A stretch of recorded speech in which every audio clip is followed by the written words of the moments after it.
Welcome to the Risk Wheelhouse, the podcast where we navigate the ever-changing seas of risk management and technology.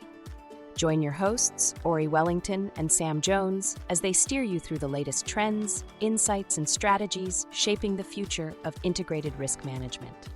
Ready to chart a course towards success? Hop aboard and let's set sail into today's deep dive. Okay, let's unpack this. There's been a real wake-up call in the integrated risk management market, IRM, right? Definitely. It's like you said, a tremor. Something small, seemingly, but it signals a much bigger shift happening underneath. Exactly. We saw it clearly in the first quarter of 2025. It's pretty interesting how one company's stock performance kind of shone a light on these wider trends across the whole IRM space. Totally. So Workiva, big player in IRM, they announced positive earnings. Things looked good on paper. But then surprise sell-off of their stock. And you might think, okay, one company, maybe an isolated thing. But it wasn't, was it? The reason behind it is what makes this worth digging into. Right. Connecting the dots, it wasn't really about Workiva's specific number. It was more about this growing nervousness around the regulatory environment. Specifically, the whispers coming out of Germany and Riesel about potentially delaying or watering down the EU's Corporate Sustainability Reporting Directive, CSRD. Yes, CSRD. And then on top of that, the European Parliament hit pause on some new sustainability and due diligence rules. Right. So for a company like Workiva, whose bread and butter is significantly tied to ESG reporting, to those workflows, any sign of those rules getting delayed or weakened, well, that spooks investors. Big time. And that's the crux of it. This whole situation suggests the drivers in the IRM market are, well, they're changing. It's not just about having the flashiest technology anymore. Now it seems like the certainty, the timeline of these regulations actually being implemented, that's become just as important. Maybe even more important in some cases. It really brings up this fundamental question about the dynamics. Tech innovation isn't in a vacuum anymore. No, it's tangled up with politics, with regulatory calendars. It's complex. Absolutely. So our mission for this deep dive really is to dissect these new dynamics. How is this affecting the different parts of IRM? And what does it all mean for you, the listener? Whether you're deep in risk management, involved in tech decisions, or just trying to keep up with key business shifts. Exactly. What are the takeaways? It's about seeing those ripple effects and trying to figure out where the market's heading now. Now, the analysis we're digging into today, it comes from a really insightful article in the RTJ Bridge. Ah, yes, the premium version of the Risk Tech Journal. That's the one, from Wheelhouse Advisors. It's actually a new subscription thing. They're doing weekly research notes, just like this one, focus on the latest in integrated risk management. Very timely stuff, then. Yeah, exactly. And if this kind of in-depth analysis is useful for you, you can check it out at wheelhouseadvisors.com. It's only like $6.99 a month or $69.99 for the year. And they have a free trial month too, right? They do. First month free. So wheelhouseadvisors.com. Just wanted to give context on where this perspective is coming from. Good context. Knowing the source helps frame the insights we're about to explore. Okay, so let's get down to brass tacks. The article breaks down the IRM market, and the first segment it looks at is GRC, governance, risk, and compliance. Makes sense. And yeah, it seems GRC felt these regulatory shifts the most directly. Which you'd kind of expect, right? GRC is often very closely tied to specific regulations. Q1 2025 really put a spotlight on that vulnerability. Definitely. So the article mentions key GRC players were Workiva, obviously, but also Diligent, OneTrust, NAVX. Familiar names. And a lot of their business, their recurring revenue, it depends on these workflows driven by regulations, especially around ESG reporting. So if CSRD slows down, then their sales pipeline can slow down too. Potential customers might just, wait and see what happens before committing.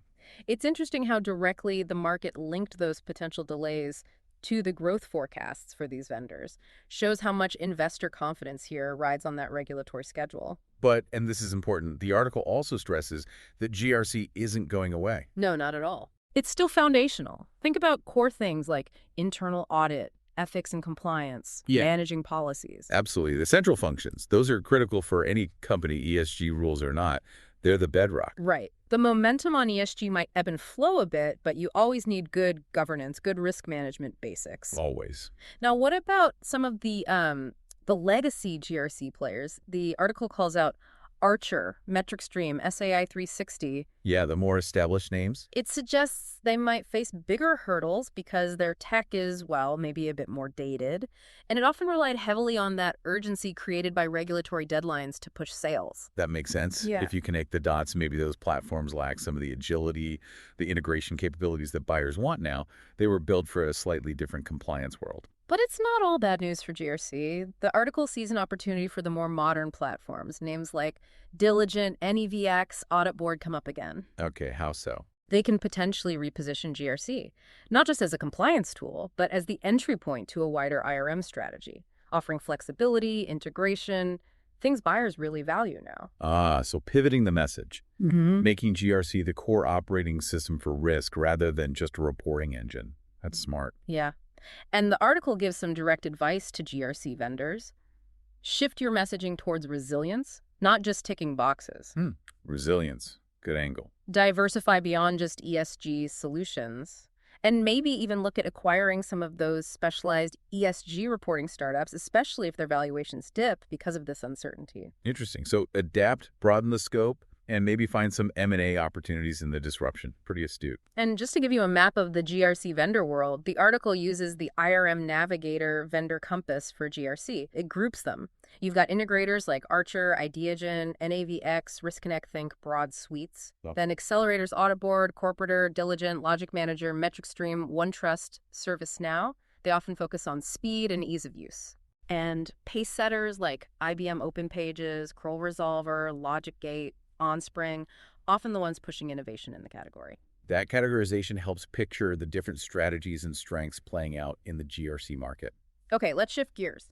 ERM Enterprise Risk Management. This segment seems to be holding up better, more of a strategic safe haven amidst the regulatory waves. Yeah, that tracks. Because ERM, fundamentally, it's tied more closely to overall strategy and business performance, right? Yeah. Not just one set of regulations.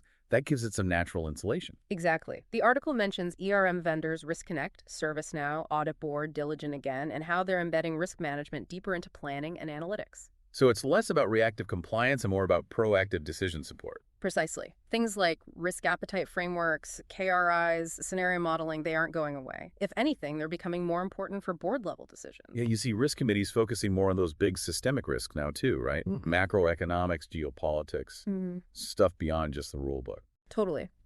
Which makes ERM potentially a more stable investment area, even if ESG timelines shift. Makes sense. And the advice for ERM vendors, position ERM as that analytical layer above GRC, informing it. Right, not just alongside it or underneath it. Deepen those integrations with planning platforms, and use this regulatory pause, maybe, to really show executives the strategic value ERM delivers. It's about elevating risk from a cost center or compliance task to a strategic enabler, showing how it drives better decisions and resilience. Yeah.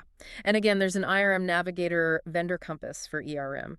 Integrators here are Diligent, Ideagen, RiskConnect, Sphera. Okay. Accelerators, Audit Board, Corporator, Fusion Risk Management, Logic Manager, OneTrust, SAI360, ServiceNow. Some overlap with GRC accelerators there. Definitely. And pace setters, IBM OpenPages, Kroll Resolver, Mitratech, Origami Risk, and Workiva actually shows up here too. Interesting. That overlap really highlights the trend towards integration, vendors playing across different risk categories. For sure. Okay, next up.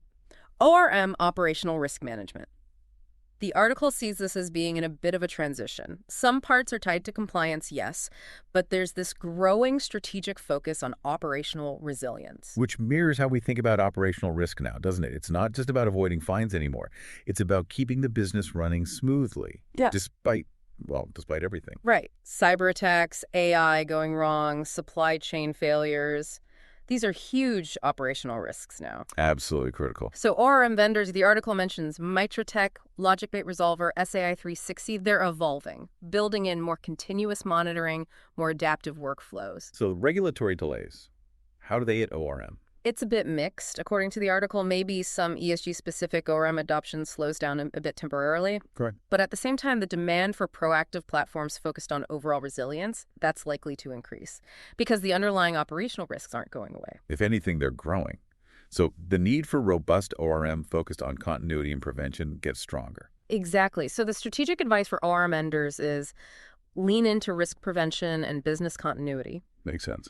Develop modules that connect ORM with ERM and TRM, and invest in what the article calls workflow intelligence, making those processes smarter, more adaptive. Moving ORM from reactive to proactive and deeply integrated. That's the goal. Yeah. And just a note, the 2025 IRM Navigator Vendor Compass for ORM is actually coming out in June, so we'll get a clearer picture of that specific vendor space soon. Good to know. That'll be valuable for tracking the players and strategies there. Okay, finally, TRM technology risk management, and this one seems to be the outlier, the segment least bothered by the ESG mandate shifts. Well, that makes sense, doesn't it? The drivers for TRM are huge and pretty independent of CSRD. Digital transformation isn't stopping. Cybersecurity threats aren't stopping. Not at all. The article points to TRM vendors like Safe Security, ServiceNow, RiskConnect, Vanta, Audit Board. They're pushing towards more autonomous models. Using AI, real-time data. Yep, for continuous visibility into risk. And crucially, TRM speaks the board's language now. It's about attack surface, financial exposure from cyber threats. Yep. Tangible stuff. And boards are definitely paying attention. Cyber and tech risk are seen as existential threats now, across the board. The numbers back it up too. The 2025 IRM Navigator for TRM forecasts a really strong growth rate, 12.9% CAGR through 2032. That's the highest across all the IRM segments. Wow, 12.9%. That really underlines how critical managing digital risk is perceived to be. For sure. So the strategic recommendations for TRM vendors are pretty straightforward. Position your tools as essential for the C-suite. Absolutely. Double down on AI capabilities. Look for partnerships in hot areas like AI, governance, and cloud security. Solidify TRM's strategic role and keep pushing the tech envelope to stay ahead of threats. Exactly. And the TRM vendor breakdown from the compass. Integrators are Archer, RiskConnect, ServiceNow. Okay. Accelerators, Corporator, Diligent, Fusion Risk Management, ReacherTech, NAVEX. And pace setters. Audit Board, IBM Open Pages, Logic Manager, MetricStream, OnSpring, OneTrust, Risk Recon, and Safe Security. Again, you see those familiar names popping up across categories. That integration theme again. Yeah. Vendors are really trying to offer that joined-up view across different risk types. It's clearly where the value is seen. So putting it all together, what does that Workiva sell-off really signal for the whole market? The article pulls out some key market-wide implications. It's fascinating how one event can kind of crystallize these bigger shifts, isn't it? It really is. First big point. Yeah. Regulatory risk isn't just a compliance headache anymore. It's a core strategic business risk. Absolutely. Uncertainty there can hit revenue forecasts and investor confidence directly, especially for compliance-heavy platforms. Which means vendors need to be much more adaptable, more responsive to those shifts. For sure. Second implication, investors are looking beyond just regulatory cycles now. They want to see diversification, solutions focused on broader resilience, automation, analytics. They look more appealing than just tools for, say, ESG disclosure. That shift in focus will probably drive more innovation and diversification from the vendors, too. Third point, these valuation pressures could actually spark more M&A. Oh, interesting. Consolidation. Yeah. Bigger players with cash might see opportunities to snap up niche specialists, maybe in carbon accounting or AI risk, potentially at better prices. That could definitely reshape the competitive landscape, lead to bigger, more integrated platforms. Fourth, being global matters. Having operations worldwide and supporting different regulatory frameworks acts as a hedge against regional wobbles. Gives you flexibility, crucial in a complex global regulatory picture. And finally, the push towards autonomous IRM is gaining steam. The market likes platforms that reduce manual compliance effort. AI and automation are definitely shaping the future here, enabling more continuous, proactive risk management. So the big strategic takeaway, according to the article, is that integration across these different IRM areas, GRC, ERM, ORM, TRM, that's the key to real resilience. Makes sense. Silos don't work anymore. And it highlights vendors like Diligent, ServiceNow, RiskConnect as being well-positioned because they offer that breadth and integration. Yeah, their ability to connect the dots across different risk domains gives them an edge in navigating this volatility and meeting what organizations actually need now. Ultimately, the article concludes IRM is moving beyond just being an extension of GRC. It's becoming this more dynamic, modular, adaptive framework. A way to manage uncertainty across the whole business strategy, operations, compliance, tech, all interconnected.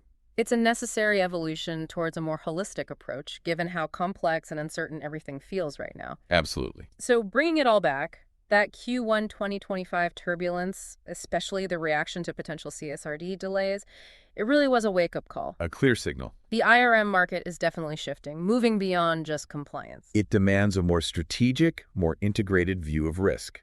Resilience and adaptability are the name of the game now. So we'd encourage you, the listener, to think about how these shifts impact your world, your understanding of risk, your tech investments. How are you seeing these trends play out? Yeah, reflecting on these dynamics is really important for anyone in risk, tech, or strategic planning. And it leaves us with a big question, doesn't it? As regulations get more unpredictable, how do organizations strike that balance? The need to comply versus the absolute imperative to build real operational and technological resilience for whatever comes next. That's the core challenge, isn't it? Balancing compliance with genuine, future-proof resilience. Definitely something to chew on. That wraps up another episode of the Risk Wheelhouse. Thank you for spending time with us at Wheelhouse Advisors today. We hope you found the conversation insightful and actionable for your organization's risk strategies. Don't forget to subscribe on your favorite podcast platform, whether it's Apple Podcasts, Spotify, or Amazon Music. If you're looking for more in-depth analysis and thought leadership on risk technology, be sure to visit the Risk Tech Journal at therisktechjournal.com. It's your go-to source for comprehensive articles, expert interviews, and the latest trends shaping the industry. Subscribe today to stay informed. For any inquiries or feedback, please contact us directly at info@wheelhouseadvisors.com, or feel free to connect with us on LinkedIn and x.com and share your thoughts or suggestions for future topics. Visit wheelhouseadvisors.com for more information and resources. Thanks again for joining us. Until next time, navigate wisely.